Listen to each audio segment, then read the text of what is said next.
Hello, good morning. कशा आहात सर्व? अपेक्षा करते मस्त आणि मजेतच असाल.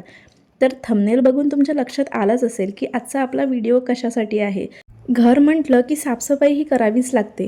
मग ते घर छोटं असो किंवा मोठं. साफसफाई कधीही सिक्वेन्सनी करायची म्हणजे पटकन होईल. आणि ती कशी करायची तेच मी तुम्हाला आजच्या व्हिडिओमध्ये सांगणार आहे. तर बघा, हा जो ब्रश आहे, हा ब्रश तर मी तुम्हाला याच्या आधीसुद्धा दाखवलेला आहे. आणि एक मी कापड घेतला आणि एक जस्ट लिक्विड सोल्युशन मी बनवून घेतलेलं आहे. सुरुवातीला मी तुम्हाला दाखवलं की ही जी खिडकी आहे याच्यावरती किती सगळा धूळ होता. त्या स्प्रे बॉटलमध्ये मी जे विम लिक्विड असतं तर ते घेतलं आणि पाणी घेतलं. ही जी खिडकी आहे ही माझी किचनची खिडकी आहे आणि पूर्ण घरामधल्या खिडकींमधून सगळ्यात जास्त धूळ जमा होतो तो म्हणजे या खिडकीवरती. कारण रोड साईडला जे घर आहे आणि इथून गाड्या चालू राहतात त्याच्यामुळं खूप जास्त धूळ बसतो आणि दिसतसुद्धा नव्हतं बाहेरचं या जाळीमधून. एवढा सगळा धूळ याच्यावरती जमलेला होता. बघू शकता तुम्ही किती सगळा धूळ आहे. आणि पूर्वी मी काय करायचं, जो छोटा आपला झाडू असतो त्याने साफ करायची, बट त्यांनी एवढं काही साफ व्हायचं नाही. आता जर तुमच्याकडे व्हॅक्यूम क्लीनर असेल तर तुम्ही करूच शकता स्वच्छ व्हॅक्यूम क्लीनरनी सुद्धा. पण माझ्याकडे व्हॅक्यूम क्लीनर नाही. बट हा ब्रशसुद्धा त्याचंच काम करतो. खूप छान ब्रश आहे. असे 2-3 ब्रश आपल्याकडे ठेवून घ्यायचे.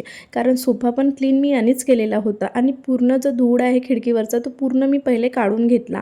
आणि मग ती जी स्प्रे बॉटल आहे त्याने पूर्ण जाळीवरती स्प्रे करून घेतला छान मस्त. आणि हा जो ब्रश आहे हा सॉफ्ट असल्यामुळं छान मस्त क्लीन होऊन जातं आणि इझिली आपण वॉशसुद्धा करू शकतो. तर त्याच ब्रश मी मस्त जी जाडी आहे ती छान मस्त घासून घेतली.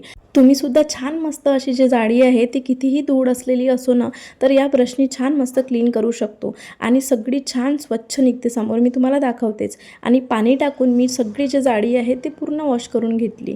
आणि पाणी टाकायच्या आधी काय करायचं की खाली एखादा कापड वगैरे टाकायचा. त्याच्यानंतर जे काही आपले जे कॉर्नर्स आहे याचे तर ते मी ब्रशने असे घासून घेतले. आणि आपल्याकडे छोटे जे तुकडे असतात कापडचे, आता खूप सगळे कपडे असे असतात की जे आपण यूज करत नाही, त्याचे तुकडे असतात, तर ते त्याच्यामध्ये टाकून पूर्ण पाणी वगैरे छान मस्त काढून घेतलं. आणि आता ही जी काचेची ग्लास आहे तर त्याच्यावरती पण मी स्प्रे केला आणि जस्ट ब्रशने फिरवलं आणि काहीही त्याच्यावरती स्क्रॅचेस वगैरे येत नाही, कारण तो जो ब्रश आहे तो सॉफ्ट आहे. आणि जर तुम्हाला ब्रशने करायचं नसेल तर आपल्याकडे हा जो स्क्रबर असतो तर हा स्पंजच्या साईडनी त्याला मस्त छान घासायचं.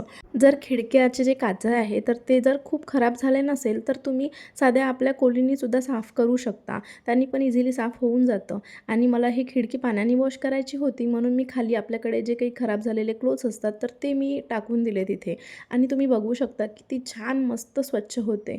आणि हे जे वायपर आहे तर हे वायपर असं चांगल्या क्वालिटीचं हवं, म्हणजे जेणेकरून त्याचे काही स्क्रॅचेस वगैरे पडायला नको, असं सॉफ्ट हवं. आणि इथे माझी सगळी जी खिडकी आहे हार्डली 20 मिनिटात माझी खिडकी पूर्ण स्वच्छ झालेली आहे. आणि तुम्ही बघू शकता किती छान मस्त आता क्लिअर दिसत आहे बाहेरचं. आणि अशाच आपण सगळ्या घरामधल्या ज्या खिडक्या आहेत त्या स्वच्छ करू शकतो. एकाच दिवशी सगळे कामं करायची नाही, त्याच्यामुळं आपल्याला थकवासुद्धा येतो आणि कंटाळासुद्धा येतो. मग आता खिडकी साफ केली होती तर ओट्यावरचं थोडंफार अस्तव्यस्त झालेलंच होतं. म्हणून मी काय केलं की ओट्यावरतीच्या ज्या टाईल्स असतात तर त्याच्यावरती या स्प्रे बॉटलनी स्प्रे करून त्या टाईल्ससुद्धा छान मस्त पुसून घेतल्या. आणि मग छान मस्त ओला कापड केला आणि एकदा पुन्हा पूर्ण जे टाईल्स आहेत त्या छान पुसून घेतल्या, जेणेकरून एकाच वेळी दोन्ही पण कामे होऊन जातात. आपल्याला पुन्हा पुन्हा तेच काम करायची गरज पडत नाही. आणि जे आता काउंटर टॉपवरचं सगळं वरचं क्लीन झालेलंच होतं, तर ती जी रॅक आहे तर ही रॅकवरती पण काय होतं की भाजी वगैरे बनवतो तर चिकटावा वगैरे येतो, तर याच्यावरती पण स्प्रे करून छान मस्त पुसून घेतली. आणि तिथला जो कॉर्नर आहे तो पण छान क्लीन करून घेतला. असं जर आपण कामे करत गेलो, एका दिवशी सगळं करायची गरज नाही. आपण काय करतो की एकाच दिवशी सगळी साफसफाई काढून घेतो घरामधली आणि त्याच्यामुळं आपल्याला आपल्या अंगावर येतं ते आणि खूप थकून जातो आपण त्याच्यामुळं आणि कंटाळा येतो मग पुन्हा काम करायचा. त्याच्यामुळं एक एक कॉर्नर असा स्वच्छ करत जायचा, जेणेकरून आपलं घर नेहमी ऑर्गनाईजसुद्धा राहतं आणि क्लीनसुद्धा राहतं. आणि एका वेळी खूप जास्त कामं केले असंसुद्धा आपल्याला वाटत नाही. आणि तिथला जे काउंटर टॉपवरचा ट्रे वगैरे आहे तर तो छान मस्त क्लीन करून घेतला. सगळे जे त्याच्यावरच्या ज्या भरण्या वगैरे आहे तर ते मी ओला कापड आणि कोरड्या कापडांनी पुसून ठेवून दिल्या. आता डेलीसाठी आपल्याला काही जे किचनचे अप्लायन्सेस आहे ते लागत असतात आणि ते पण वरच्यावर स्वच्छ करायची गरज असते, कारण आपण वरच्यावर जर ते व्यवस्थित क्लीन करत गेलो तर ते नवीन राहतात, एकदम छान असतात. तर माझ्याकडे तर मी मिक्सरचा यूज करत असते, बाकी काही एवढे अप्लायन्सेस नाही आहे. तर जर तुमच्याकडे ओव्हन वगैरे असेल तर तुम्ही ते पण व्यवस्थित क्लीन करून घेऊ शकता. आणि मी मिक्सर वगैरे छान मस्त पुसून घेतलं स्प्रे करून, आणि अशाने काय होतं की आपल्या वस्तूला चमक राहते. आणि जो गॅसचा ओटा आहे तो सुद्धा मी स्प्रे करून छान पूर्ण क्लीन करून घेतला. आणि आता माझी जे किचन आहे ते अशी काहीशी दिसत होती, एकदम स्वच्छ आणि नीट आणि क्लीन. आणि जेव्हा आपण असं स्वच्छ किचन बघतो तेव्हा आपल्या मनालाच खूप छान सॅटिस्फॅक्शन मिळतं. माझी सगळी कामे आटोपलेली होती, जेवण वगैरे पण झालेलं होतं आणि दुपारच्या वेळी मी हे सगळं काम करून घेतलं आणि वेळेचा उपयोग करून घेतला. त्याच्यानंतर काय असतं की आपले जे भरण्या वगैरे असतात तर त्याच्यावरती पण चिकटावा जमा होतो, त्या खराब होतात.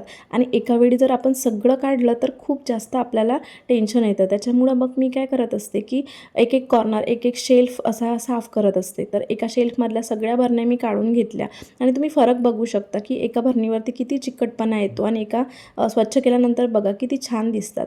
आता पूर्ण काढून पूर्ण वॉश करायच्या भानगडीत पडायचं नाही. काय होतं त्याच्यामुळं जास्त कामे वाढतात. वरूनच आता मी माझ्या साफच होत्या आतमधून, वरून त्या खराब झालेल्या होत्या. त्याच्यामुळं वरून मी छान ओल्या आणि कोरड्या कपड्याने क्लीन करून घेतल्या आणि अशा छान मस्त भरण्या आता चमकत होत्या. आपल्या घरामध्ये असे काही कॉर्नर्स असतात की त्या ठिकाणी काही सांडलं असेल तर चिकटावा जमा होतो. आणि मग काय करायचं, व्हिनेगर थोडं त्याच्यामध्ये वरती टाकायचं आणि थोडा सोडा ॲड करायचा. आणि आपल्या घरामधले जे काही ब्रश खराब झालेले असतात त्यांनी असं इझिली, आपण काहीही मेहनत करायची गरज नाही, इझिलीच ते थोडंसं हलक्याने जरी घासलं तरी सगळं छान स्वच्छ होऊन जातात कॉर्नर. आणि रोज तर आपण घर पुसतोच, क्लीन करतो, बट हे जे कॉर्नर आहे ते पुसल्याने निघत नाही आणि तिथपर्यंत आपला पोछा जातसुद्धा नाही. म्हणून मंथमधून एकदा किंवा मग वीकमधून एकदा असं टाकून जर आपल्याला दिसले कुठे कॉर्नर्स तर असे छान स्वच्छ करून घ्यायचे आणि खूप छान स्वच्छ होऊन जातं.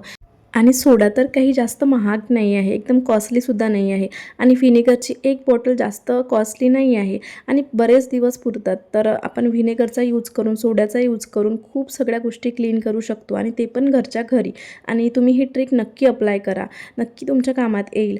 आपल्या घराला जर नेहमी नीट, क्लीन आणि ऑर्गनाइज ठेवायचं असेल तर या छोट्या छोट्या गोष्टीकडे जर आपण लक्ष दिलं ना तर घर नेहमी स्वच्छ राहतं आणि शिवाय आपणसुद्धा थकत नाही.